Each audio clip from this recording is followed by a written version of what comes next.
Hello everyone, my name is Christian and welcome to my hobby blog. I am very excited today because we are back with the 24th episode of the Withering Watchpile. Today we are doing the Criterion collection. That is our theme for today, and I'm happy to welcome back to the channel Cultflixfix24. Welcome back, how have you been doing? Thanks, Christian. Thanks for having me again. It's always a honor to be on here, and I'm doing good, man. I'm just continue to watch movies and when I have time, and process it and give brief reviews, which I do. But I'm excited for this segment because I haven't watched a lot of my Criterion films. I hit a few sales in the past, and they just been there unwatched. So this is a good way to get going through that company. So I'm really glad you picked it. Yeah, and one thing that should be noted is that we did change from 5 movies to 4 this week. So don't be confused, anybody who's watching, if you tally up at the end and we only did 8 movies. It's still 8 movies, it's still a lot. So we still have a lot of great things to talk about, and I'm really excited for this episode. What have you been watching lately, just to kind of ease ourselves into the movie discussions? Um, it's basically been Vinegar Syndrome is probably my top company I've been watching lately. I had a slate from a couple months that were just sitting on there unwatched, so decided to dig into those. And with Vinegar Syndrome, you're gonna get a hit or miss film, but I mean it. I've been pretty entertained, especially on the '80s horror uh, topic. There, I mean, there was some released in July, which I thought was their best slate for me because I'm a horror fan, and I mean everything was horror in that slate. So I've been going through that, and I've been really impressed with those films lately. What were some of the movies? Because I haven't looked at Vinegar Syndrome since my subscription last year. Off the top of my head, I'll bring up Psycho Girls, which is a Oh really yeah. really interesting film. It's a kind of like a psychosexual slasher, and Hmm. it man, that one was a lot of fun. I really enjoyed it. It gives me like that Halloween, your escape from an psychotic killer type vibe. And man, that was probably the best out of the bunch I thought from July. And then there was another one that I watched. I don't know which one it's called. I have a pile somewhere here, but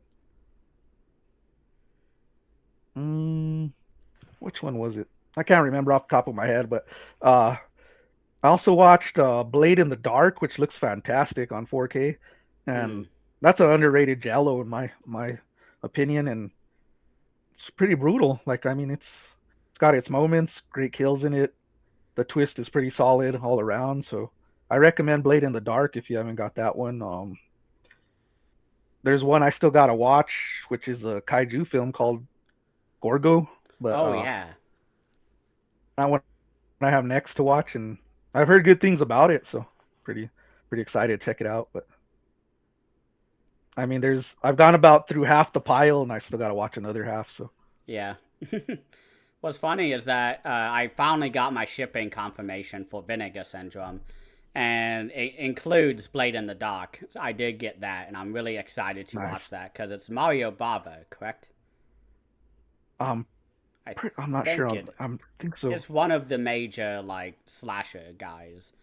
It If might be not, Lamberto. oh Maybe yeah, Lamberto. Lamberto Bava is one of them. Yeah, Yeah. yeah, the son. Yeah. Yeah, and I have that coming, and I also have one of my favorite films of all time coming.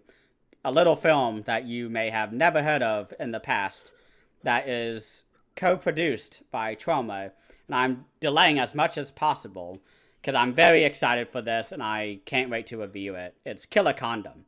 I cannot wait for that to come in next week. I have been waiting so fucking long. 7 years, roughly, give or take. Man, I remember you calling that out since the heydays of us even hanging around. You've been like killer Before I condom. even had So the channel. I yeah, mean, and yeah. I just recently rewatched Texas Chainsaw on the second sight, 4K. I didn't watch the 4K. I watched the Blu-ray disc.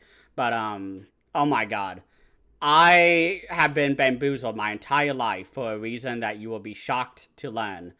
Uh, I have been missing about 20% of the film every watch because I've only Oh, had my DVD shitty copy since I first watched it. That's how I've always watched it. and it skips, by the way.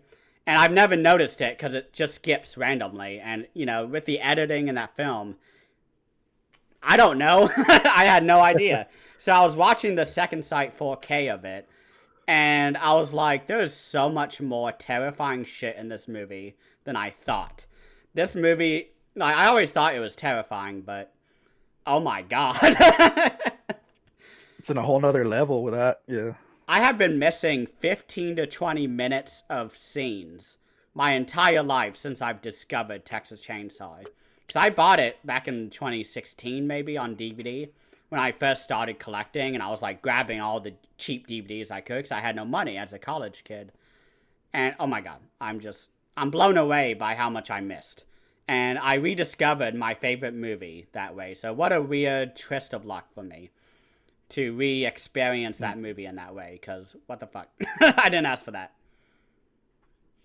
Yeah, it's the golden era of collecting right now, especially 4K wise. Like Oh yeah. they're putting out all the classics, and it gives it a new light like we didn't know existed within these classic films. Like I was blown away by Dawn of the Dead when Second Sight put it out, man.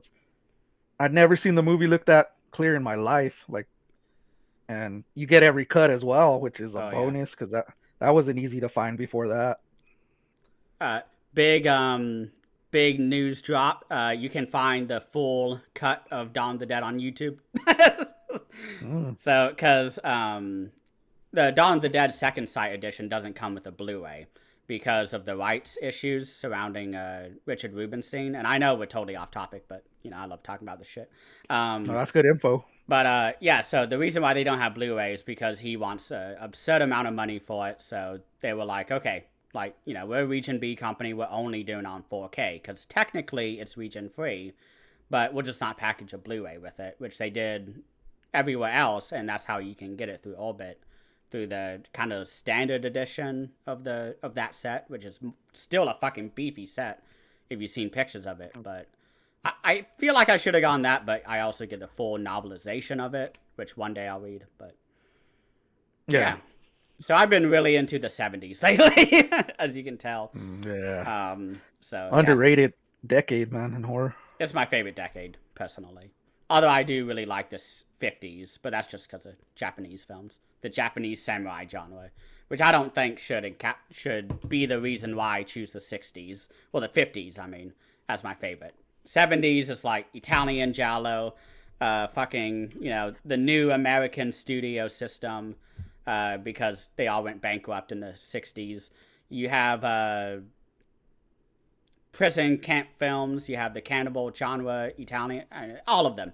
70s has it all, is my point. Yeah, it does. Exploitation, everything you want in there, man. Oh, yeah.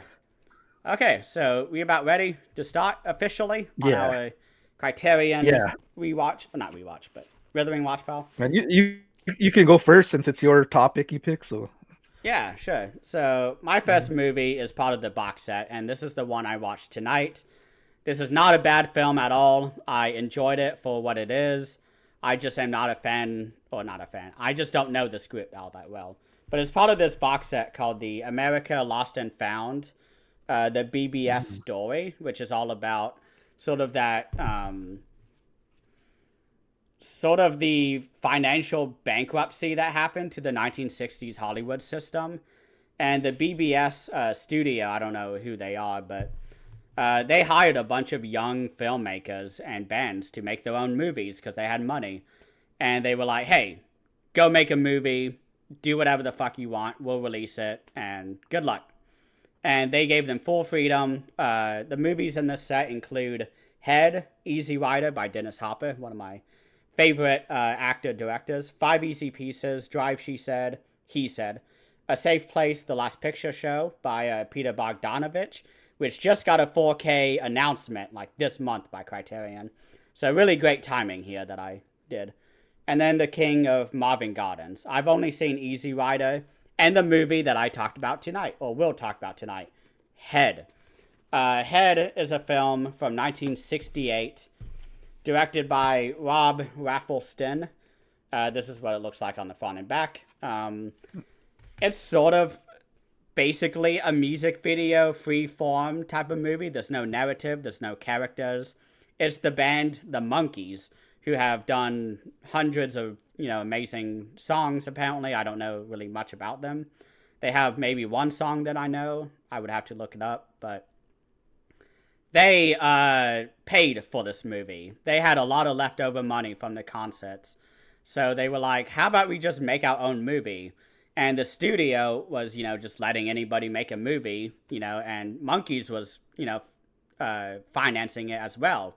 So they basically just did a tour movie where they went around various, I guess, environments. Like in one part, in like the American desert and like Arizona, maybe Nevada, and then they hop to like Africa, and then they go to another continent. Like they go all over the world, but they're in like a really psychedelic, extra dimensional like reality of ours, where like the opening of the film is them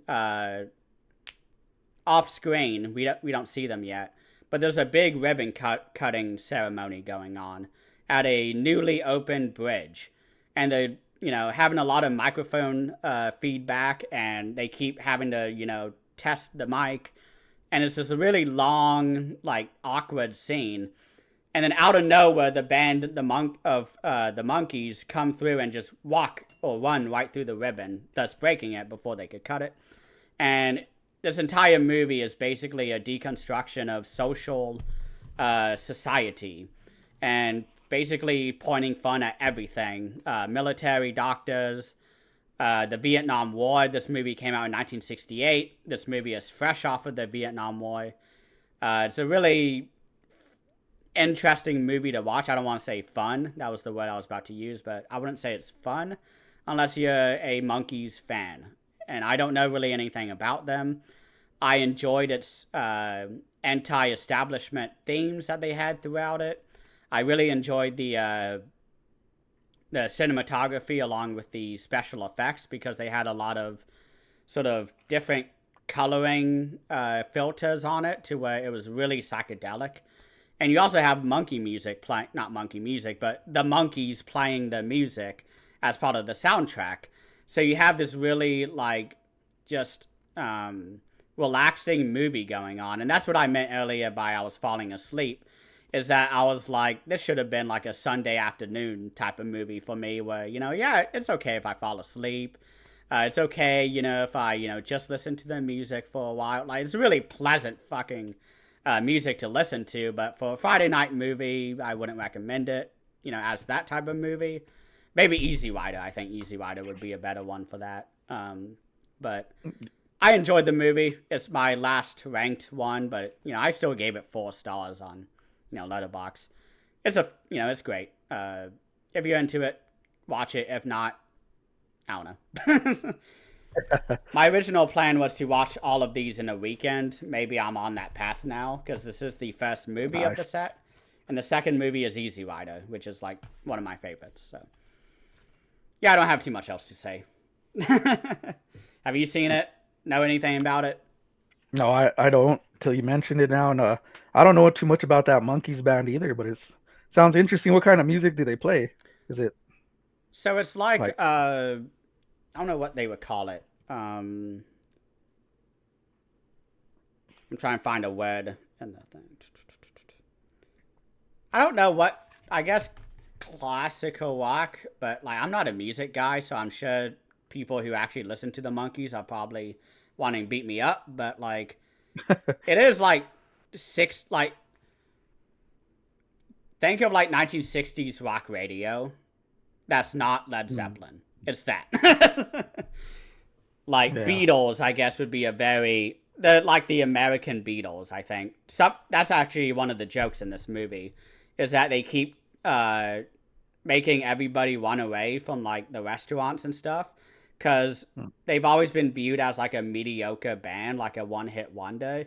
And there's a whole scene where they walk into a restaurant, like diner, while on tour, and everybody's like, oh shit, it's the Monkees, get out, because they're like, we don't want to be, around these mediocre people.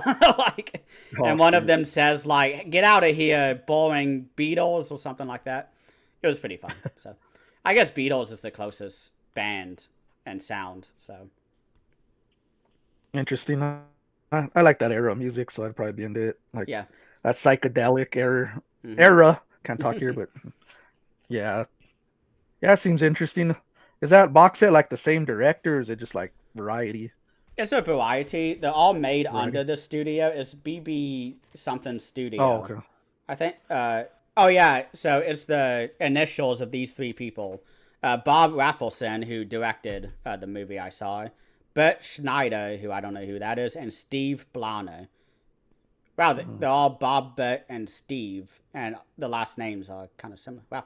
So yeah, those three basically formed their own studio and just made a bunch of movies, and Criterion got 6 of them, I think, together for this Nice. one. So yeah, 7. Wow, 7 movies. It's a lot. But yeah, I enjoyed it. I think you would like it more. Yeah, seems up my alley. So I I've only like seen 60s music, but I'm more of a 80s type of I could and go different 70s. eras. I don't. Yeah. Um, I like I've seen Easy Rider. That's the only one out of Ooh, that set, I but haven't I seen love it that in a movie. while. Yeah. Dennis Hopper, anything with Dennis Hopper, I'll watch, man. I don't care. Out of the blue. Oh man, That song is underrated. stuck in my head all the time. Damn. I got it in my car, dude. Like Oh yeah. playing like on the soundtracks. I Yeah. need to get the soundtrack. What's your first movie? Just to All right, keep things so going, I guess. we'll get into my probably least. I wouldn't say least favorite, but it's at the bottom. I still enjoyed it, but I'm gonna start off with a late '90s film, Eve's Bayou, which is Ooh. Sorry, I just probably almost knocked my desk down. So go ahead. it's all Yeah. right. There's the edition right there. It's one of their newer releases. I picked up during the last sale, but Hmm. it's a 90s kind of. I couldn't really describe this film when I first saw it because I was like, is it a thriller, uh, dark supernatural film, a drama? And I found out it is a drama, but Hmm. it does have some dark moments in it. It's pretty much set during the summer of like 1962, Louisiana in the South. Hmm. It focuses on the story of a girl, 10-year-old girl named Eve, and she has like history around from the slave era Hmm. to recent, where I don't know if it's kind of like supernatural in a way or just Hmm. like a superstitious story where it brings to her curse of her life, which it's pretty interesting. But you got her; it's shown through her point of view when you're like a 10-year-old girl and Hmm. her family's unstable, I should say. You got her dad who's a doctor played by Samuel L. Jackson. Ooh. I'll Wow. watch anything with him. So it's he's a doctor and a womanizer and he's going out on the mom a lot. It's a family drama and you see the trauma that surrounds this girl that's 10 years old. She's jealous of her siblings because they get more attention, Hmm. which leads her down a more rebellious rebellion path. Like she's stealing, she's getting anything for attention because she's not getting Mm-hmm. it at home. But it shows like how could I say it? Pretty much, it's a family drama, but it does have some supernatural. You get a look at the voodoo that's happening there that they have there in the South. Yeah, voodoo doctors in the film, where it's Hmm. pretty creepy actually. But it's pretty much I'd say like her through her eyes. It's told by her as an adult, and she's telling like the past story, and you see like the dysfunction of this family, and they just fall apart. And karma, pretty much, it's a revenge type film in a way too. But it overall, it's mellow though. There's one why I have it first is it's I love the acting. I love. I just don't feel like the story was put together fully what it capable of what it could have done. But overall, it's entertaining. I did like it, but um, the ending. I'm not gonna give away anything, but the ending was pretty entertaining. It has a good twist at the ending that I didn't see coming. So, but overall, this film I would recommend at least a one time watch if you wanna at least experience it. It'll probably be for me to watch it again. Who knows how long, but I would give it a revisit eventually. But overall, I'm going to give it a 3.5 out of 5. I thought it was a good watch, and I know this gets a lot of praise. I've heard people call it a masterpiece, so I don't want to Hmm. piss anyone off. But to me, for my personal taste, it was a little above average film. Yeah, I've heard of the movie, and I've actually heard about Samuel L. Jackson being in it, but I forgot because I was like, I want to check out that movie when you showed it, and I was like, I don't remember why. And then you said Samuel L. Jackson. I was like, yeah, that's why. That's what got me to get it. Yeah.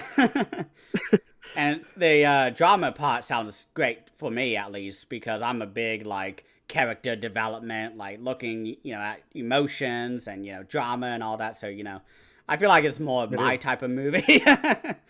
It's So, very emotional. Like the emotions are hmm crazy in this film. yeah. I'm really excited for the October Criterion sale, because the Barnes& and Noble one, you don't get points on the site, on a Criterion site, because every $10 is 100 points. No, it was like every dollar is 10 points, I think. And if you get 500 points and spend 500, yeah, it's $1.1. Yeah, so if you spend $500, you get a $50 coupon. So I'm Oh, almost there, I think. So I'm going to get that, I think, for sure, now that I have a reminder that it exists and why I wanted yeah. it. So, Yeah, I saw Samuel L. Jackson in the trailer and I need it. I was like I like Samuel L. Jackson, man. He's always entertaining. how many movies with him do you have, do you think? This is just something that popped in my head. Man, Should get a stack together of all of them. I do. So I have quite a few from his early career to recent because Hmm. I like those urban type hood movies and he's in a lot of those and then Oh, yeah. to where he I got ate by a fucking shark on Deep Blue Sea. It's a joke from Dave Chappelle though. He's played Yeah. Samuel L. Jackson. I got ate by a fucking shark, man. He's Samuel L. Jackson, but yeah, he's been around so long, man. Like I He's in think the decades. 70s, right? I think so. Yeah, he's been around decades of movies, man. Like I mean, I remember seeing him in a film called Fresh, which is a really Oh, good yeah. movie where he's like a deadbeat father trying to he plays chess with his son. They meet in the park. It's a really good movie. But he He, lives like homeless. yeah. Yeah. He was He's also, always got an interesting character. Oh, go ahead. yeah, it was really funny because he does not play an interesting character in Jurassic Park right before he blew up in popularity. It's such a shame that they weren't able to lean into his sort of eccentric characters that he usually plays, like after that, because I think it was a year after that was Pulp Fiction. Like it was Mm. right there, and it would have been really fun to see like a more amped up Sam Jackson and Jurassic Park, but he just kind of smokes and says, "Hold on to your butts." Like that's it. I mean, it's memorable, it's fun, but I always forget he's in that movie until I watch I it. I'm like, oh forgot. yeah, there he is. I didn't even remember that till you brought it up now. I forgot that he was even in that film. Yeah, he just kind of sits on a computer the whole time. I don't even think he stands on camera. Like he's just sitting in a chair the whole movie. I can't remember, but Yeah, I like his over the top characters. He's always screaming for some reason. It seems like even when he's talking, he's screaming. I just love it. I love that energy that he brings. have you ever watched the TV cut of Snakes on a Plane? No, I haven't. Oh, you should. I hope whoever does like a boutique like release of Snakes on a Plane, I hope they have the uncut version, the theatrical, and the TV cut, because the TV cut blurs out like records all of his lines, and he does it himself, so it's not like some guy talking. But you have Sam Wow. Jackson going, instead of I've had it with these motherfucking snakes on this motherfucking plane.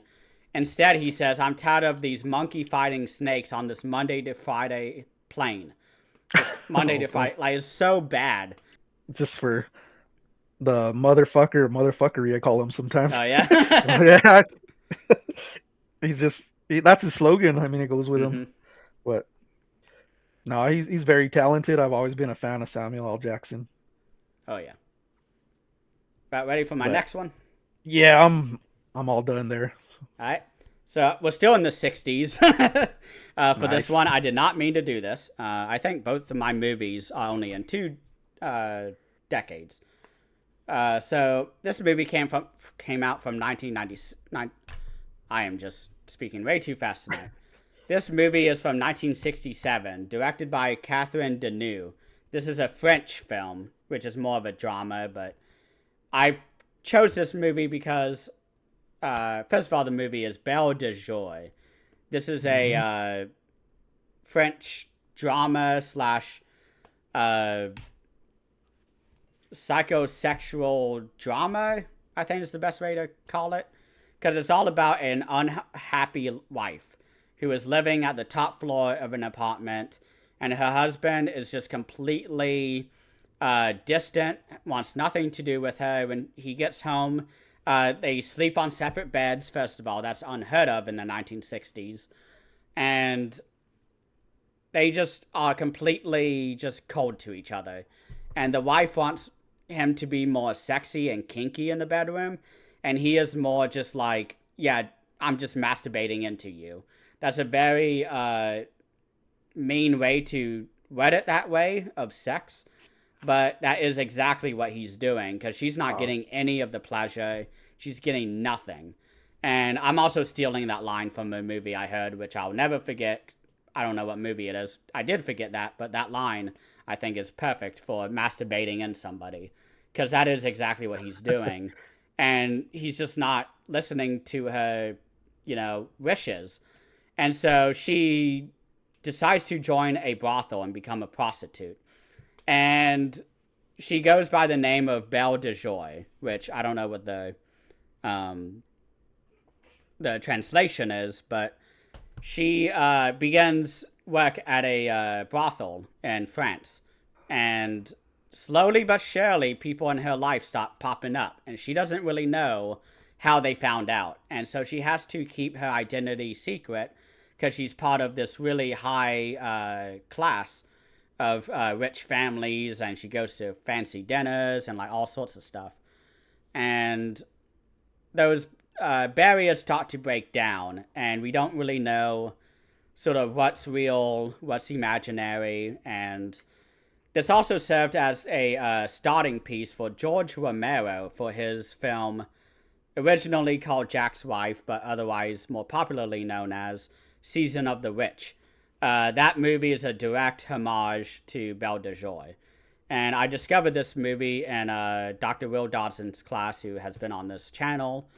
And we watched this as part of the George Romero class because, well, we didn't watch the whole thing. We actually just watched the intro, which is exactly the same as the intro to Season of the Witch, where and Belle de Joie is the wife who's in kind of a dream state, walking through the woods, and she gets restrained by some men, strung up to a tree, whipped, just abused, all this stuff, and she's enjoying it. And then she wakes up, and she's facing her husband, who's like, I read the Sunday newspaper, and then I'm gonna go see sports with my guys. Like she's just living the most boring fucking life.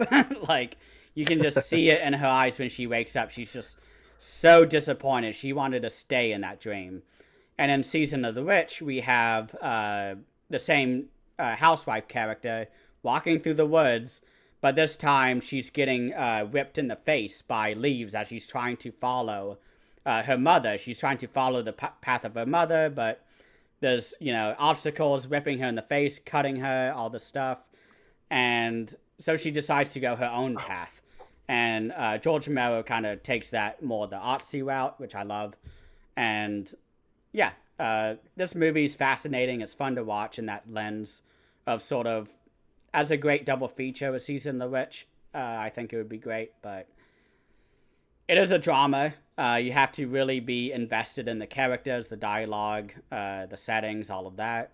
I am. I enjoyed it, but I think it would be fun for you to watch just in that lens. Your mileage may vary. I'm not going to say you won't like it or you will. I don't know. So I think that's up to you. Yeah, I enjoy it. I rated it 4 out of 5, so it's equal to the last movie. So that's why I'm about the same. So it could have been any order really, but yeah. Any thoughts? yeah, it seems interesting. Like I've always been interested in like films having to deal with relationships and stuff like that. And I've never seen Season of the Witch, man. I still got to Oh see wow. that. It's a Romero film I have not seen, but Hmm. maybe a next Arrow Cell I'll pick that up or something. But yeah, it seems interesting. I like that kind of thing where you got the interaction because it does a lot more with reality in real life. What goes on? I Hmm. mean, there's probably couples that are really sick of each other going through that. It happens constantly. It leads to different things, but I could see me getting into a film like that. So Yeah. Do you have the From Dusk Till Dawn or whatever box set, Night Till Dawn with George Romero, no, Arrow I Video? don't. Okay, because that's in that set. So I was gonna say if you had that, you have it, but you don't. So I missed out on that, man. I really wanted it. I had just started collecting when they announced that. I didn't have money at the time. There was no way. I couldn't buy a $60 box set. No way. I don't think it was on my budget at that time either. So I Yeah, thought, like now, I could have probably got it where I'm a little more comfortable. But yeah. Not the out of print price though.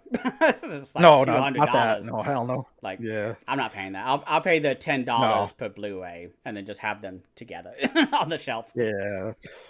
I'm pretty much going single edition right now on that. Yeah. But I do want to get him because I want the whole Romero collection. I want all of them, all his films that he puts out. But it's still, I'm missing a few that I still got to pick up for sure. Yeah, But I just have I think Bruiser, the Docs Tales from the Dock Side.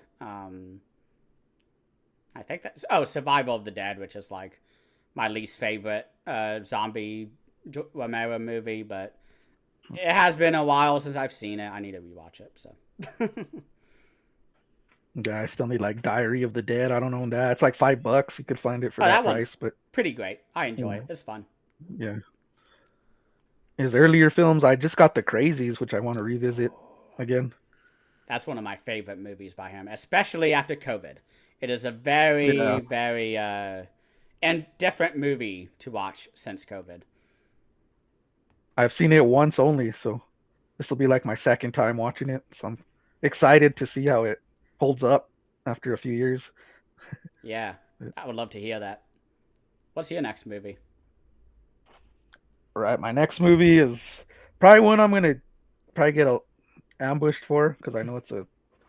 But you know what? I did like it, but it just there's some moments that I just couldn't knock me off. But it's Bong Joon Ho, Memories of Murder. Oh, I'm gonna have to Memories of Murder. hold my words.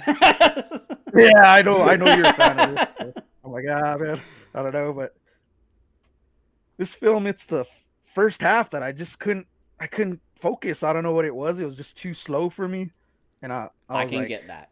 I do I understand. like I like the visuals, man. Like the dead bodies and stuff are creepy as hell, but um, it's that first 30 minutes. But after, I'd say this film's a tale of two halves for me, because the second half really got me picked up and really got me into the film.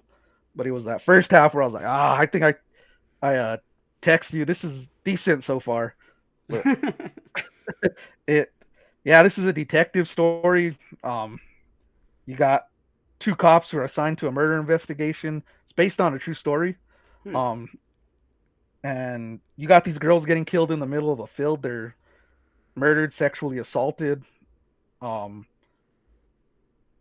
put with their underwear on their head, and it's a pretty brutal manner the way they're killed, and it's a serial killer, and he's targeting people. He goes waits for it to rain, and this creepy song play that I really creeped me out that plays throughout the song. When he's gonna attack, he requests it on a radio show. But we got these cops trying to investigate. This is another issue for me. Is this lead cop, man? I look at him as a solid detective, and he's not. He's the opposite. He's goofy. I think they did that on purpose. Oh yeah, yeah. He's screwing up through the whole film. It just got to me like I was like, "Are you taking your detective job serious, man?" Because and he's kind of a scumbag detective, but I guess that's the way they wanted to put it. But when there's a third detective who comes in the movie, man, I love that character. He's the serious, like, let's get to the job. And I thought this guy would be him just from looking, but yeah, this I really like that third detective that comes from another precinct or whatever. His character was really good. I like the cinematography in this. The rain, the cloudiness, the dread to it really brings to it what's going on. There's a struggle between. I mean, this killer is like he's toying with him, and there's like no hope, sense of hope through this film. I got of catching this guy ever. Like it just seems like they're dreaded through the whole movie on this. But yeah, it's pretty interesting. My only knock on this is the pacing at first, but then the second half is absolutely brilliant, and I love the second half of the film, and um, it really kept me into the film, and I like the purpose of this film. I'm not going to give it away, but the way it goes towards the second half to the end is really interesting and different. It's different, but it's like I said, it's based off a real serial killer who was they never solved the case supposedly, but then in 2019 they broke through and actually convicted a guy who was in prison for raping his sister-in-law and murdering her. So they tied I guess the evidence is what I got to this guy, and he was already doing life in prison, so he really didn't care. He confessed to all the murders and all that. But yeah, at the end of the day, this is a tale of two movies for me, so I'm gonna leave it at a 3.5 out of 5, and it got the 3.5 because of the second half. Because But of this, it should have been 4 because of the second half. I was waiting for it. I know everyone says it's a masterpiece, and I could see it, but for me, I need more action, man. I need a little more action in it. But other than that, like I said, I enjoyed it. I'm not gonna love it, and I love Parasite, the other film by this guy. Oh yeah. That's a great film, but this one kind of dropped a little bit for me for the pacing. I had a pacing issue with it personally, but Yeah. don't hang me for it. Don't hang me for it. I Okay. won't hang you, but Okay. I will drape a rope across your neck. Oh man, As a warning. No, you I got to won't. put my underwear on my head too. Oh Okay. God, no. I'm not. No, but I'm not Okay, that brother. fucked up. Yeah. Oh my God. Just that's, messing around. that's a horrible image That's the of me doing that's what that. you see throughout this film, man. I mean, that's true, yeah. But yeah, I did a fucking 40 something minute video, on this movie. I love this movie. I get your annoyance with the slow pacing because, yes, I felt that too with my first watch, but it's the second watch that really cements how masterful this movie is. Because I've seen it 3 or 4 times now, and what's really fascinating about that Criterion release that you actually showed, they interview the director Bong Joon Ho and ask him, what his reactions were to finding out who the real killer was, because they did that release, I think, in 2021, maybe 22 at the latest. So it was after he got convicted and, he confessed, all of that. And it's a really interesting to hear the director talk about it because he was like, yeah, I did all the fucking research. I talked to the police officers who, found the bodies and described the scene. Like, this movie is one of the most accurate retellings of crimes ever because he talked to the police officers and to the detectives who were trying to do this because it was a cold case for like 30 years or something before he confessed. Because that movie came out in what, 2001, 2002? 2003, I think. 2003, yeah. Yeah, 2003. It says Yeah, on it. so it Yeah. was about 20 to 30 years with no one knew who this guy was. And yeah, it is fascinating. The ending to this movie is so fucking bold as well. I love that ending. I won't talk about it, but yeah, Yeah, I I love liked that it too. movie. I know you're a fan of that, so I was like, I'm gonna probably get ambushed for this one Yeah, this is one of the on the few show. directors who I've seen every single movie by. And he's only done 13, so it's not like, I don't know, Jess Franco, who's done, 290 fucking movies or something. He's only done 13. Like, it's not too hard to watch all of them, but kind of the main sort of through line of all his movies that he's always taken a subject and a political subject and just breaking it down and trying to really study like which is, the better path to go. And that in this movie, he's dealing with police, obviously, where you have your typical, cop who is played by Song Kang-ho, who is just the most belligerent, violent, stupid, lazy cop you will ever see. And he beats up, the victim. I mean, all of them do. And it's not until, like, this big, reputation detective comes in who's, super competent. He's basically in the FBI of South Korea. And he's like, okay, this guy obviously didn't do it. This guy, why are you even thinking about him? Get him out of here. And you stop fucking, kicking this guy in the face. Like, literally. Just do your jobs. Like, what the fuck? And I really love that. The cinematography, holy shit.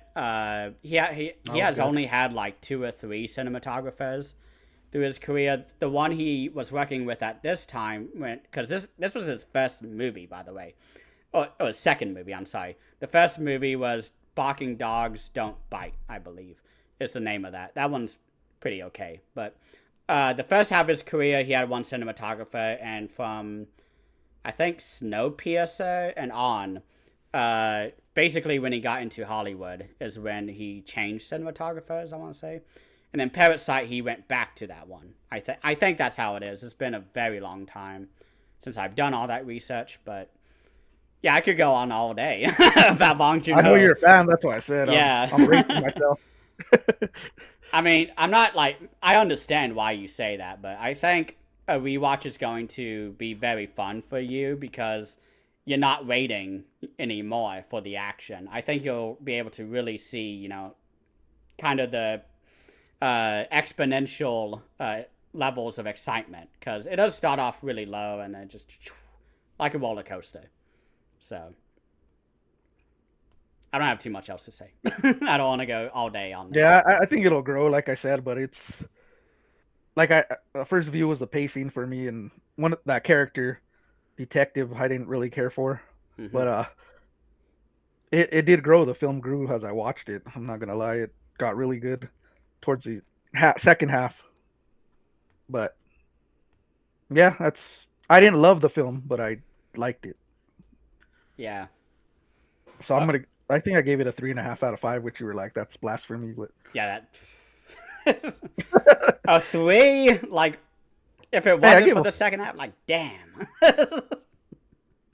But more views, I think it'll grow on me as I watch it. Yeah, that's a lot of his movies, honestly. I mean, I want to say it took me like 2 watches of Parasite also. I mean, all of his movies have taken me 2 watches outside of like Mother, and Okja is probably my lower end of his movies, but it's still like really fucking good. I did like the drop kicks in the film where they're drop kicking each other. Oh yeah. Reminded me of a Throwdown. Another Criterion movie. Something like that. Okay, well, that's all I got on that film. Yeah, so I'll jump into my next one. This is a really weird one. One that I was not expecting to ever talk about ever, but I loved it so much. This is another character drama focus, more of a ensemble cast, but it's from 1994, so now we're in the 90s section. My first half was 60s, now we're in the 90s. My best movie is also from the 90s. But this is the movie from Adam Egoyan. It's a American-made movie, but I think the director's Greek. I don't know. I have no idea. I'm just assuming. Maybe I shouldn't. But this is the film from 1994, Exotica. This is a recent movie from Criterion. 103 minutes, so it's a very quick watch. But it's basically about a strip club and everybody within it and how they interweave through each other's lives. And all of them are tied together very strongly. They just don't know why. And they keep kind of having conversations with each other where they're like, hey, how do you know this person? They're like, oh, they're just from my past. And like, that's it. That's all they'll say. But then we'll go follow that character and get the flashback explaining how they know that person. And you're like, oh shit, like there's a whole lot more history to this. And then that character will go back and talk to somebody else, and they'll be like, this person was asking me about this person. Can you help me to like distract them and, make them not find out that I have a lot more history than I said that I did. And so it's this like constant like back and forth of all the different characters talking with each other. And they're all tied together by a tragedy, basically. And we don't really find out what that tragedy is until the final few minutes of the movie. And it brings everything together so perfectly. And you have a star-studded cast with I'm looking at the wrong movie. All the names were Japanese. I was very confused for a second. This is American. This is a Canadian film. I'm sorry. Trying to find the names. So we have Sarah Polley, first of all, who has a new interview on this release, which I should have looked at because she has some really great interviews. And you have I don't know any of these other names, but if you look up the cast list of this movie, Exotica, it's full of people that you know, or at least faces that you know. And the acting is just superb in it. You also have a really banging soundtrack throughout the entirety of it. It's very similar to Roadhouse, but not 80s, kick-ass karate, but instead 1990s grunge. It's basically Roadhouse, but 1990s grunge. I think that's the best descriptor I can give this movie.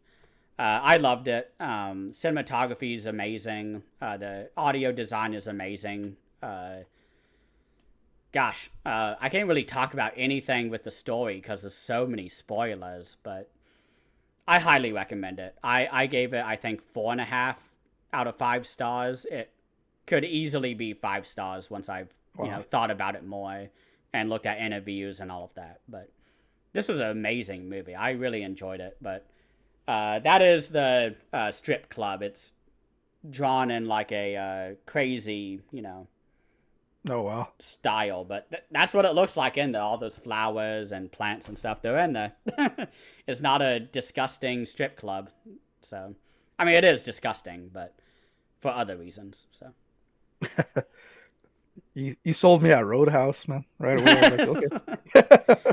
I mean, it basically is. I mean, that's the major location for like 95% Yeah. of the movie. So. I need to check that out. I'm gonna add it to my list Hmm. for the next sale.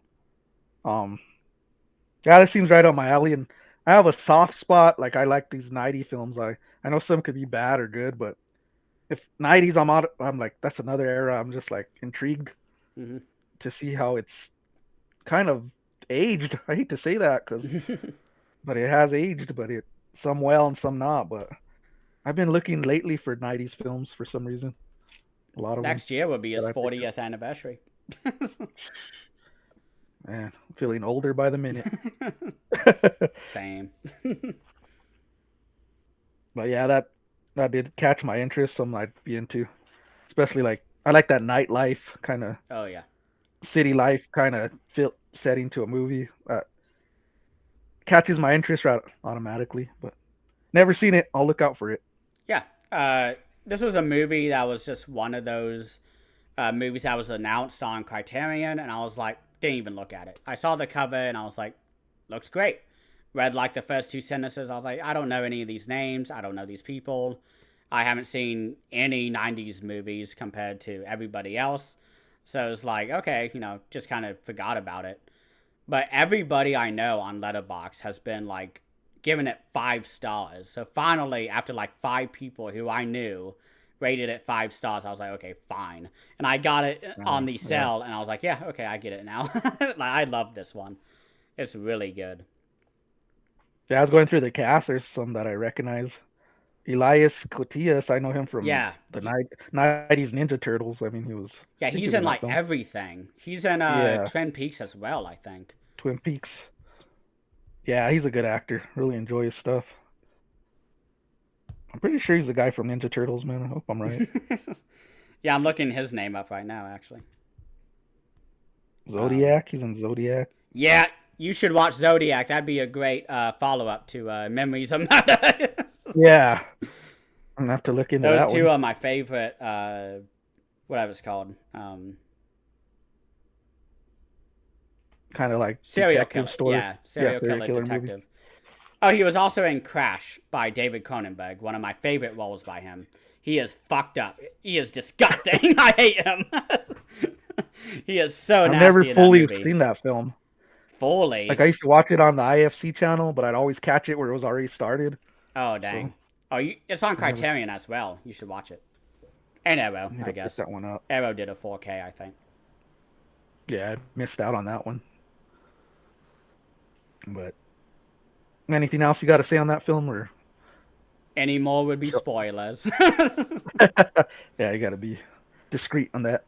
But shall I go on to my next film here? Good to go. All right. So I'm going back to the '90s again too. So I'll join you on the '90s club here. No But 50 samurai films? hey, I still got one more movie. that, that's, No, that's true.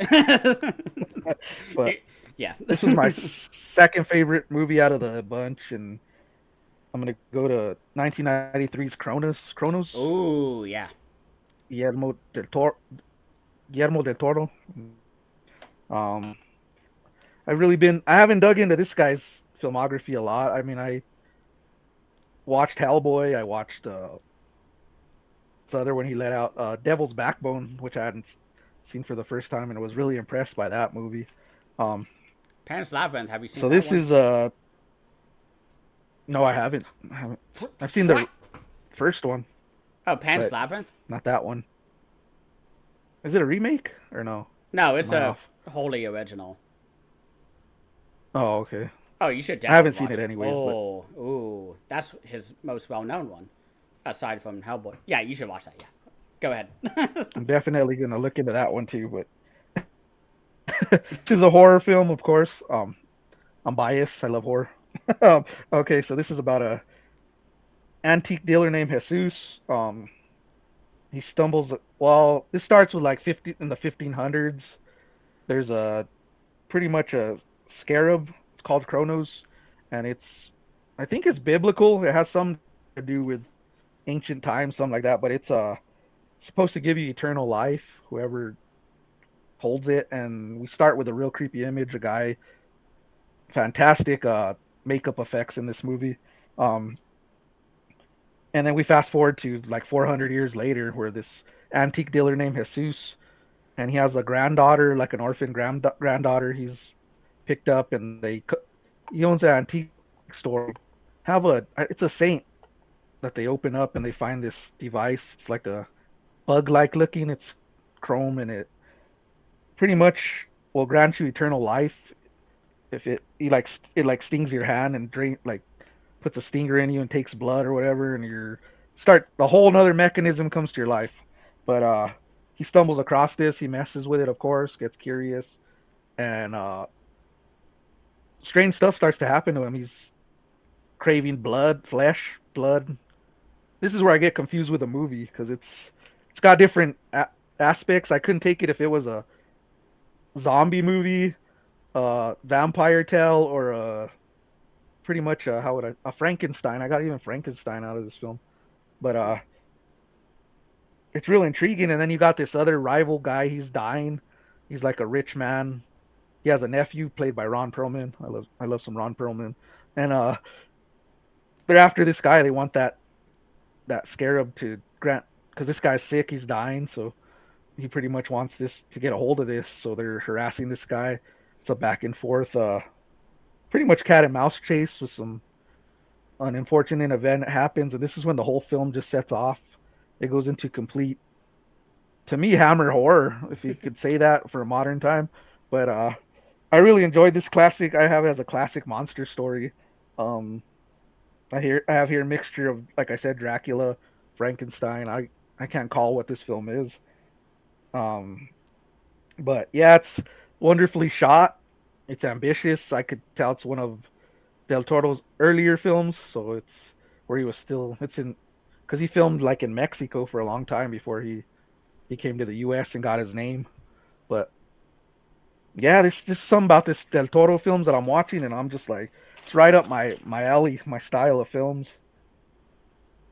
And there's two crew members called De La Guardia, and they're over the top. And Del Toro says that he put him over the top purposely to show the stereotype on Spanish people in Hollywood.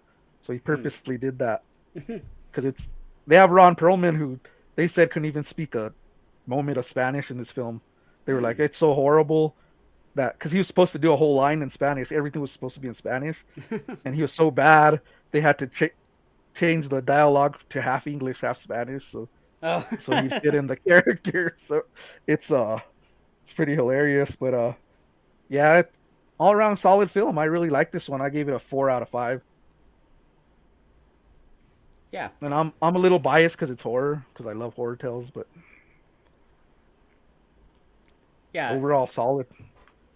Yeah, I enjoy Kronos for what it is. This is his first movie he ever made, and you Oh, so can it's yours. kind of see it. I mean, I've seen almost all his movies. I'm looking at his. Yeah, I have seen all of them except for Nightmare Alley. That's the only one I haven't seen. I've seen Mm. Kronos, Devil's Backbone, Blade, Hellboy, Pan's Labyrinth, Hellboy 2, Pacific Rim, Crimson Peak, Shape of Water, Nightmare Alley, I haven't seen that, and Pinocchio, which is a Netflix movie. And this is very much like if you've seen all his other movies and you watch this movie, you can tell within the first 5 seconds that this is Del Toro. Like, it is amazing how like his style has been there since the beginning. He's very obsessed with his color palettes. In this movie, it's orange and red. I think is the dominant colors in this movie. He does that again with Devil's Backbone, and after that, he goes to um, sort of blue and green. I think with the Blade movies and Pan's Labyrinth uh, and Hellboy. So I think my big issue with this movie is that it takes a while for it to really get going for me. I love Ron Perlman. I had no idea that he did not know Spanish. I seemed natural to me, but I'm not a Spanish speaker, so what do I Me know? too. So Yeah, me too. I I always assumed it was his take on vampires, but you know a lot more about Hammer horror movies than I do, and he is. I don't know if you've seen his video on YouTube where I think Criterion is invited to his home, and he gives them like a tour of like his movie house that he has, where he just has hundreds of thousands of like movie props just like in his house. He has busts of like every Hammer horror person. He has like a full scale like Predator or something. Like you just need. I'll send you the video after. Maybe I'll put it in the description. But like you can tell, he's a huge fan of Hammer horror movies. And the more you talked about it, I think it's less of a vampire movie and definitely more of a Hammer horror movie because this is definitely the most Hammer of his movies. And he's always said those are his favorite movies. He's done audio commentary tracks on them for like random companies. Like he loves them. Like I especially could for tell. Criterion, yeah. And I don't know if you've listened to a commentary by him, but oh my god, this guy is so smart. He's also very funny. He just brings out the funniest metaphors ever. Like when he's talking about, how he sets up a shot. He's like, yeah, I had because most of his films, he has like a journal of just post-it notes. And he draws a picture where an image will just come to him, a shot. And he'll write it down or draw it as best he can and he puts it on the wall. And he tries to like rearrange it into like how he will tell the story. And he's very much a meticulous planner in his films. And you can definitely see it when he's not in Hollywood doing his movies. Blade 1, I think that Mhm. beginning sequence is, the best part of the movie with the wave and the blood is spraying Oh down from yeah. the sprinklers. Like, that is the most Del Toro section of the movie. And after that, it just becomes a normal Hollywood movie. But even from his very first movie of Kronos, it's just a it just climbs from there. Every movie just gets better until Hollywood, and then after that, it goes up and down depending on your taste. Because you know, Yeah, I'm not the biggest fan of Crimson Peak personally. I don't know if you've seen that, but has I a great have. Yeah. cast. But I've only seen it once, and I enjoyed it, but yeah, I got to revisit it because it's been so long. I got the Arrow edition, that fancy edition or whatever of yeah, it. that damn edition I wanted. Yeah, It sold out before I could get it. yeah. I pre-ordered that right away. I just wanted it. So I like ghost stories. I've always been a sucker for ghost stories. I just have that open mind where I could watch those. Oh, I love. Yeah, I think that's why I love Devil's Backbone because that is, I think, the only ghost story that he does. Maybe Pan's Labyrinth a little bit, but can't really say too much about that because you haven't seen it. No spoilers. That is a No, perfect movie. That is, you'll love it. I've seen it like 7 times out of my life since I was like 11 when it came out. Maybe I shouldn't have, add it, but oh well. Oh, I was adding it to the 10. Never list. mind. Yeah, it's I don't know. I'm just he's growing on me as a director. At least his earlier stuff. I mean, I liked Hellboy. I Oh grew yeah. up watching those. But what was the last one he made? Well, a while back, Shape of Water. Oh yeah, that one's good. I thought that was a good movie. Yeah, I liked it. But I don't know if it was his last, but it was one of his more recent Yeah, he films. did Nightmare Alley after that, which I haven't seen, but Criterion actually released the original movie of that. And I think they even had Guillermo del Toro do a commentary track for that because he Oh directed. well. Because he does a lot of freelance work with Criterion. He does a lot of essays and interviews and stuff. One of my favorites is I can't remember, but he's done so many of them. Like all his commentaries are so good, and he's funny, so fun to listen to. He's not a dreary, boring academic. You know, he just loves film, and every movie of his you can see it. So Yeah, I was reading that he was in mad debt for this movie. That he was in loan debt, everything, and he couldn't even pay. Like he had Ron Perlman, and he couldn't even pay him his full what he was asking for, oh but he damn, did it anyways. And he's like, just pay me back later or something when you get. And they just became buddies. They said they worked throughout their career because he yeah. respected him as an ambitious director. Yeah, Ron Perlman, I think, is in every movie except for Devil's Backbone. I think he's in Blade, but all the other ones he's in. Yeah, he said they're like best Oh, buddies after he after was this in movie. Blade 2. That was the Guillermo del Toro movie, not movie 1. That is shocking that he did number 2, because that's my least favorite movie, like, Is ever. it? I hate that movie. I can't believe Del Toro did that. But I do know there was a lot of studio issues. That's why he doesn't really work in Hollywood anymore. Outside of, Mhm. like, unless he gets 100% control, which is a contract thing he does. But yeah. I don't know how long you want to talk about Guillermo del Toro, because I can go No, all day. I'm pretty much done. I mean, he's growing on me as a director. I'm really enjoying every film I'm watching of his because I hadn't watched none of his earlier work. Now I'm starting to watch, and I'm like, you see where he started to rise. Like you said, he starts to go where he started and gets that talent. I I don't mean, know there what, is. like, because I've seen a lot of debut movies by, like, directors. Like, Kurosawa's debut movie is so much worse than this movie. And, like, it's just really fascinating how I want to know everything about Del Toro at this time of his life to just know how he did it so perfectly. Like as a Yeah, debut, like it is as good as you can make it as a first movie he's ever made. it's very impressive. I mean, it's not perfect, but it you see the steps that he's taking to become what he was or is. I shouldn't say was is right now. Yeah, don't jinx that, man. Yeah, Please don't. yeah. Everyone I know has been dying, man. I know, man, left and right. Oh yeah. Okay, well, But on that fun note, I will go on to my next or my final movie, which is actually a pretty dreary movie. This is a serial killer movie, actually, from Nice. 1997. So thankfully, I'm older. I don't know why that I'm thankful of that, but this is a Japanese film by Kiyoshi Kurosawa, one of my favorite directors. He also did Pulse, if you know that movie. This is the film Cure. I finally saw it. Oh, Everybody can stop telling me to watch it because it's perfect. I get it. I get it. Stop recommending me it because that is like the number one Japanese film everybody has been wanting me to see. And when Criterion announced it, yeah, I don't know how many DMs I got, but everyone was like, "You got to get this. You got to watch it." And I was like, "Yes, I have been waiting because it was very hard to find outside of like DVD quality, restorations."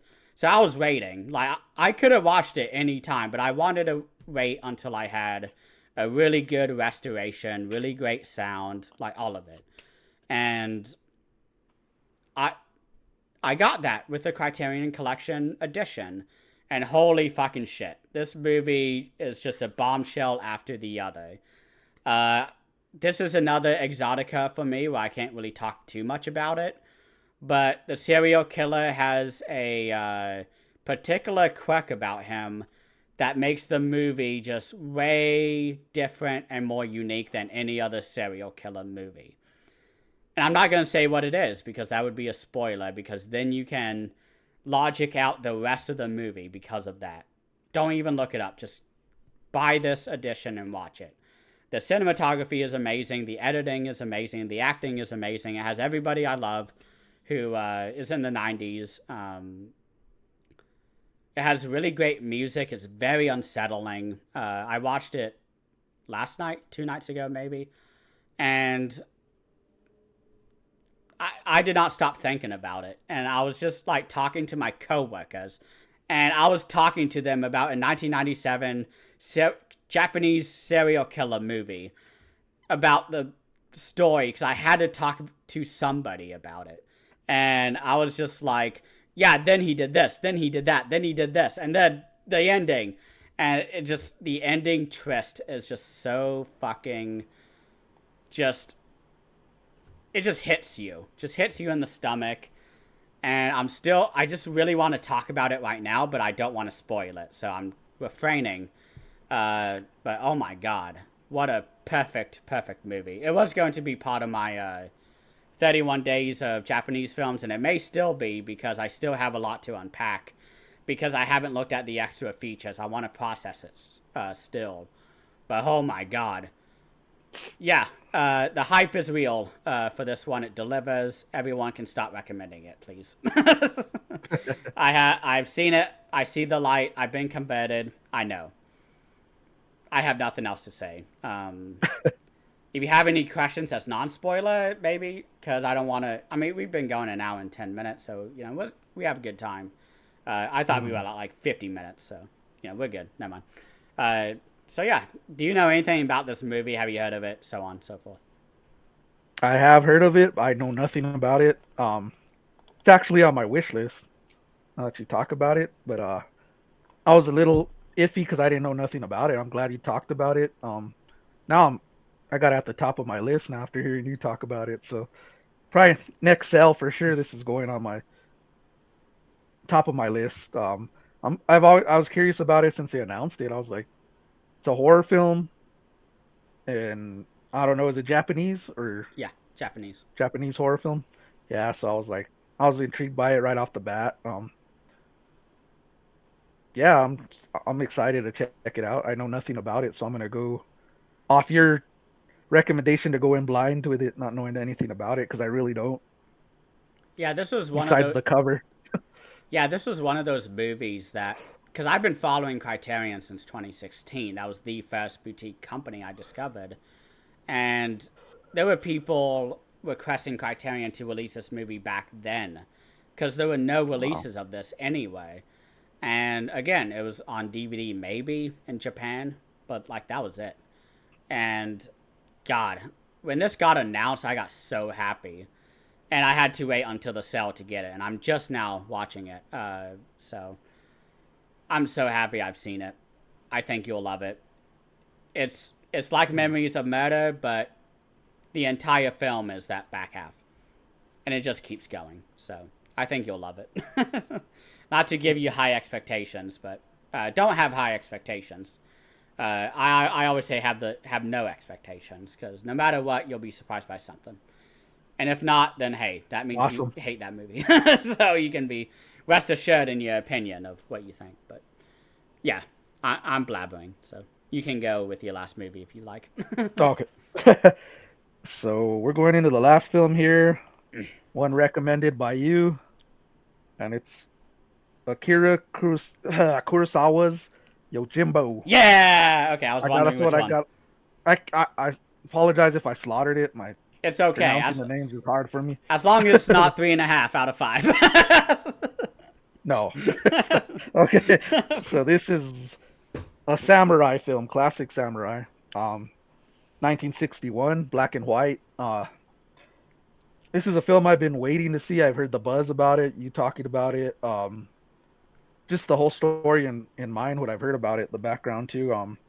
We got a nameless Ronin walking the lands. He right away has a excellent introduction. I mean, he stumbles upon a poor family, a son that's gone to gambling. His dad trying to talk him out of it, and you see this mysterious guy just walk up, and he's asking for water, and it's just right away caught my attention when he's like, the dad tells him, "You're like a dog wanting water. Just leave our land," or what. It's like, oh, it's right away gave me like a Zatoichi vibes, like something like Oh that, like yeah. how they treat him like scum, and not knowing who he really is or capable of or what. But Yeah, yeah, he Zatuichi goes enters a actually bit. is lower than Yoshimbo in the caste system, because he's no, Oh actually wow. he's higher than him. So yeah, Uh huh. I had it reversed.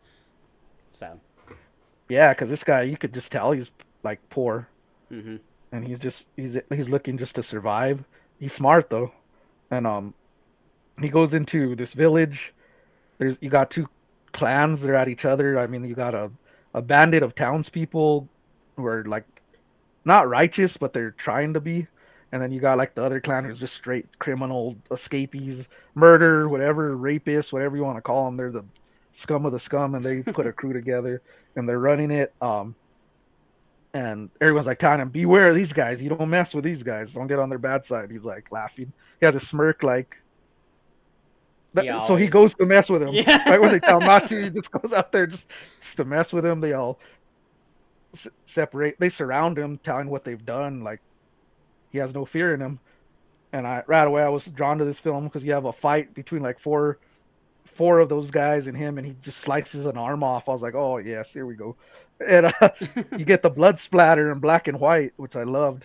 And this guy's just like that character. He's not serious. He is serious, but he has a sense of humor because he's working these guys. He's outwitting them. He's getting coins. Sake.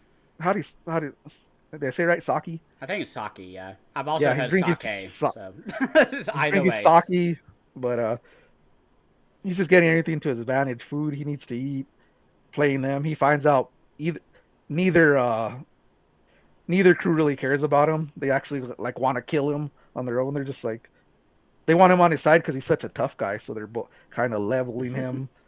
Tug of war going on, or what side he wants to go on, and he's just playing them hilariously. And man, it's Mifune, man. This guy just has the look of a. He has that look like I talked Clint Eastwood, which is related to this film, but he has that look, like that tough guy, mean look that you just it'll make you shiver just with him staring at you. But man, it's just it's awesome. I love the fight scenes. I like the dark parts of this. The characters are just offbeat but entertaining at the same time. You got like a guy that he just has a gun and he's firing it wherever, and it's like a big deal because no one has a gun, and he's showing off with it. He's a good villain. Um, just the way it's played out. I mean, it it benefits. It goes in a good direction, and it's. I actually love. I'm gonna get to the Eastwood where this film is pretty much in fist. Which one is it? Fistful of Dollars. Yeah, Yep. is inspired by this film. I mean, they said that Sergio Leone copied this straight up. You could see it throughout the whole film, and pretty much didn't ask for permission. So Kurosawa sued him, pretty much sued him for this Yeah. movie, and he they came to agreement. Eventually, he got a percentage out of it, and there was no bad terms after a little like back and forth. But you also got Last Man Standing, another Hmm. Bruce Willis film from the '90s that was copied from this film as Oh well. wow, I didn't know Well, that. I didn't know that either until I looked it up, and but this director gave the homage to Yojimbo, and he credits it, and I mean they went on good terms. It wasn't the same for Sergio Leone and him, but they worked it out. And yeah, I love Fistful of Dollars, man, and this is everything Fistful of Dollars copied. It's the whole story. I mean, you could see it, but man, this is one of those good films. I love the ending to everything. I like that outwitting. You got the menacing villains and him. You don't know if he's a good or bad. He uses both sides. You really don't find that out, and he's just out to, how would I say it, for his benefit. So because he's coming from, I mean, dirt poor. He's just to survive. But this whole film's just perfect to me. It's the perfect samurai film, and so inspirational. So I gave it a solid four and a half out of five. I could be, A perfect movie, not with the it's perfect score. it's gonna be a 5 out of 5. Let me just say it, 5 out of 5. This film is just, it's one of those that it's not lost in time. I don't want to put it like that. It's It's an all time timeless. classic, timeless. There you go. It's just one that you gotta watch. I mean, it's one of those that's a gem through the history of samurai films. I got like Lone Wolf and Cub out of this. I haven't seen Seven Samurai, which they're recommending that one, and I got to see that one. But The next movie he did. it's nearly perfect to me. It is perfect, not nearly. It's the perfect samurai film. Oh yeah. But And one thing I need to shout out is the gunman. He that was one of his first major roles. He is one of my favorite actors, Tatsuya Nakadai. He has also been in oh my gosh, what's it called? Swords of Doom, he's in Swords of Doom. Yeah, he's in Sword of Doom. He's also Sword of in. Doom. I'm gonna actually That's click his another. name on Letterboxd because it will just tell me. He's also in Harakiri. He was the main in that one as well. The guy who was searching, or he's the one who's going to kill himself, apparently, at the, I guess, ruler's house. He was also in High and Low. He was also in Criterion, which you've seen, which was that anthology Mm. film. He's also in The Human Condition, which is a 9 hour and 45 minute movie, I believe. It's also in 3 parts, so you don't have to watch all 9.5 hours at once. But he is the star in that, and oh my god, he's still alive, by the way. He was 18, 19 when he did Yoshimbo, because he had one or two other roles before this. Yoshimbo, before Yoshimbo, and that was it. And then he got hired on to be gunman in this one with basically not many speaking lines from what I remember. Because this was kind of his test movie to get him more comfortable as an actor, is what Kurosawa said. And then after this, I think 6 months later, they made the sequel, which is Sanjiro, which is actually his name. The character, the no-name Mm-hmm. character. He is named in the sequel, and he is named Sanjiro. I think he's named in the original as well. I can't remember. Maybe once. He goes by that name. He says, Oh, yeah, okay, but yeah. yeah, but he tells him, "Is it my real name or not?" He toys with him. So. Yeah. And what's really fun about the second movie is that it started the entire genre of 1970s Japanese grindhouse films.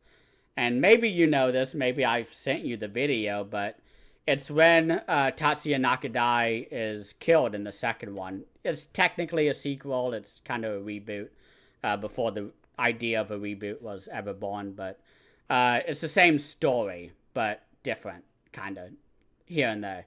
But at the end of the movie, Tatsuya Nakadai's character is slashed across his chest, and he was supposed to bleed out from his shirt. Well, fun coincidence because Toshiro Mifune, he slashed the hose that the blood was going to come out of his shirt, and instead it cut it, and just everywhere. You should watch the video. You should watch the movie now. Now that you've seen the original, and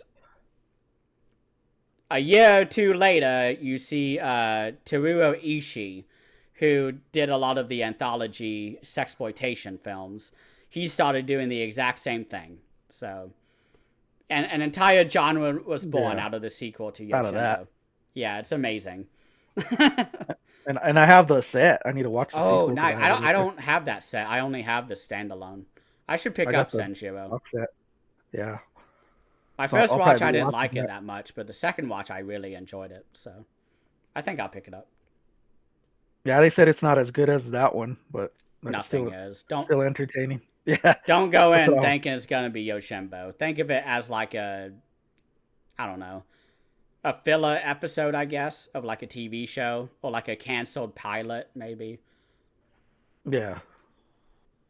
Yeah, it's entertaining, man. One of my favorite samurai films. I'm putting it up there. Oh yeah. All-time great.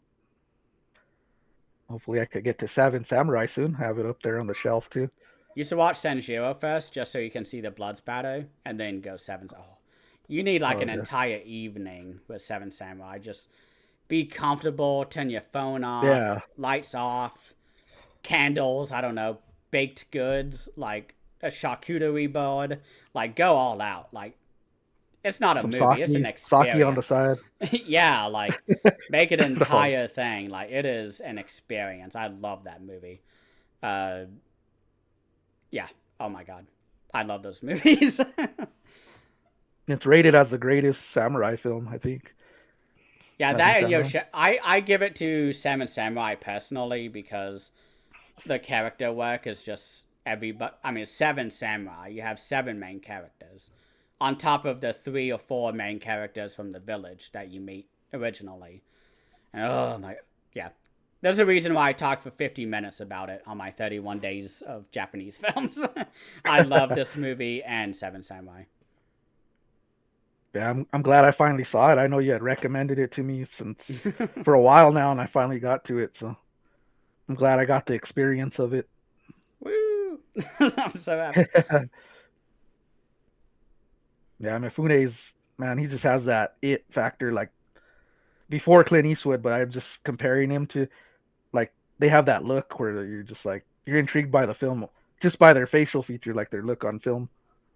Yeah, and that was one thing that I almost forgot is that when Clint Eastwood auditioned for Fistful of Dollars, no one knew him. I mean, he actually went into the audition after a bar fight the previous night, and he had bruises all over his face. And he showed up, and I think Sergio Leone was like, "Oh my god, you're ugly as fuck. Come on." It's like that was it. And like the rest was history. And he auditioned because they said like, "Hey, we're working on like." No, he read the script because when you audition, they give you the script, and he was like, "This is Yoshinbo."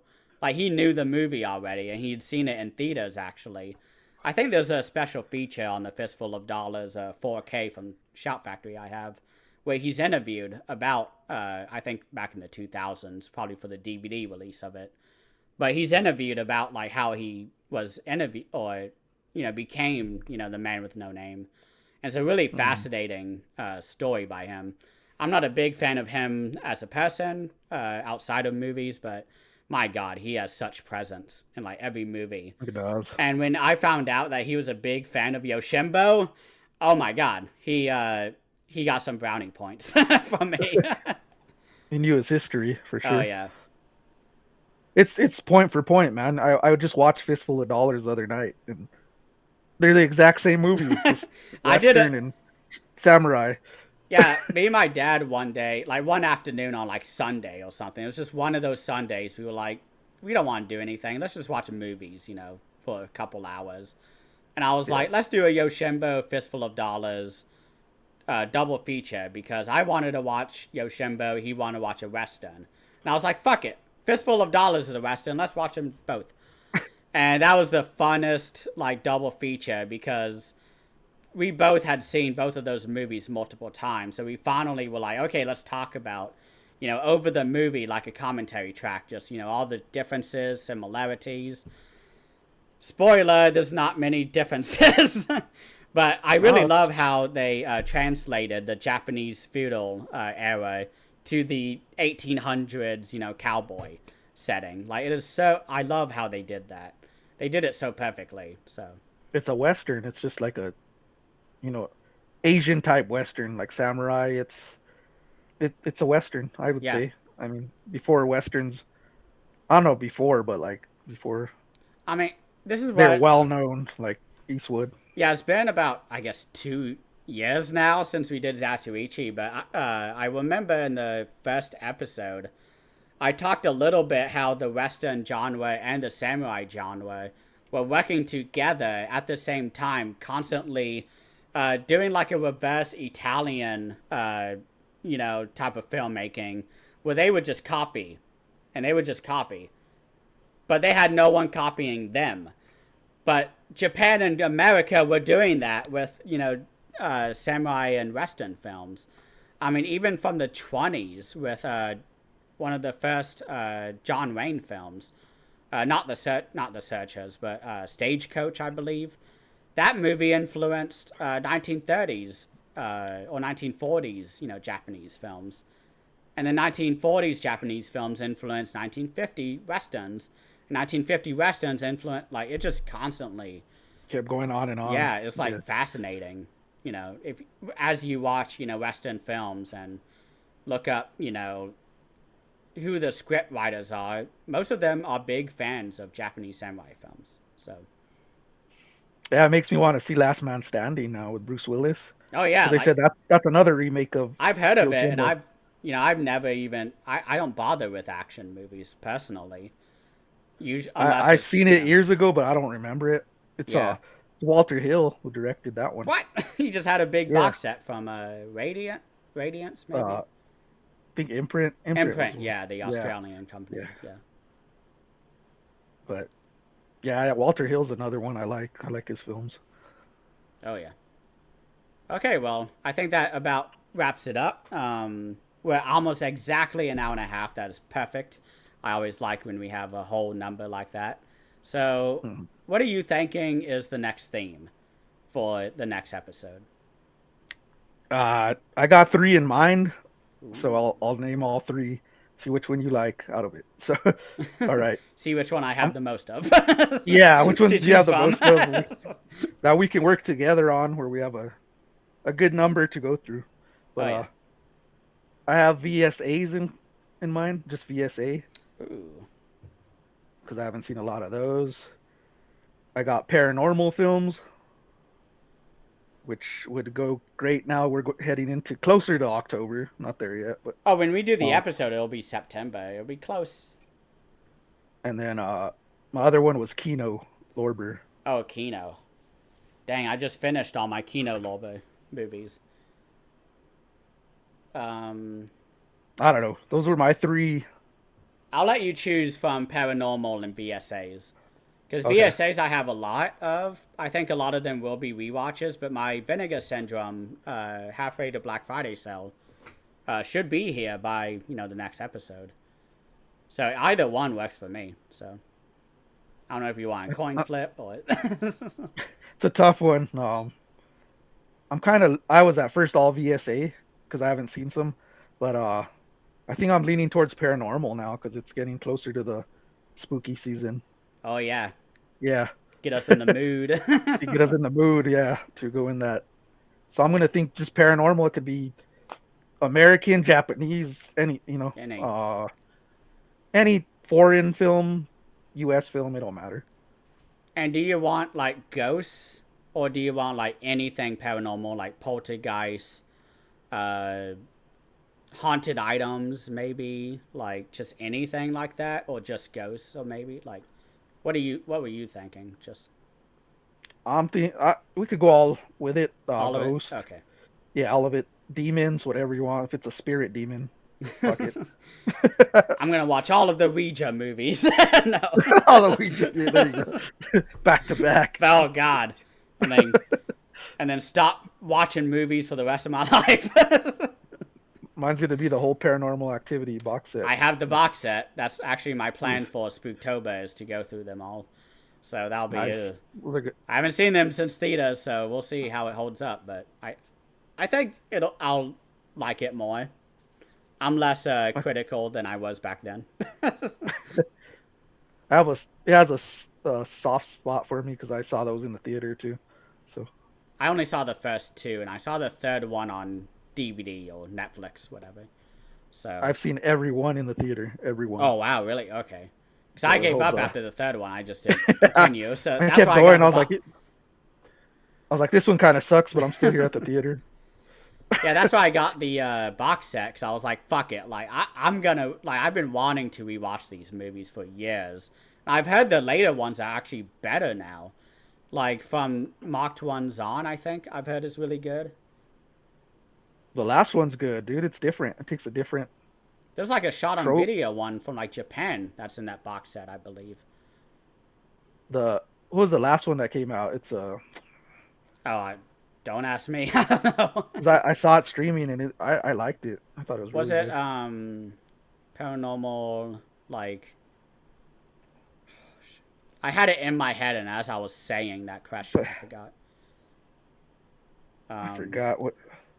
Dark Room or Dark Dimension, something like that. Ghost Dimension.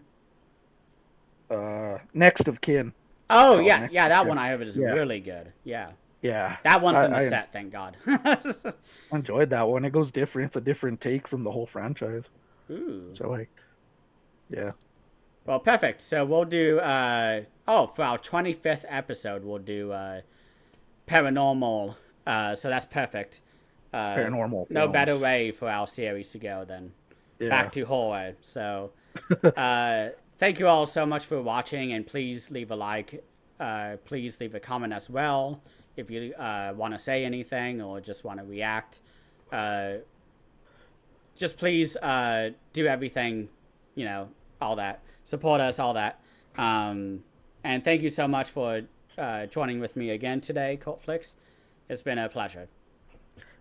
Thanks, Christian, for having me again. Please subscribe to both our channels, and I hope you guys enjoy the video, man. We had a blast. Thanks for having me, man. No problem.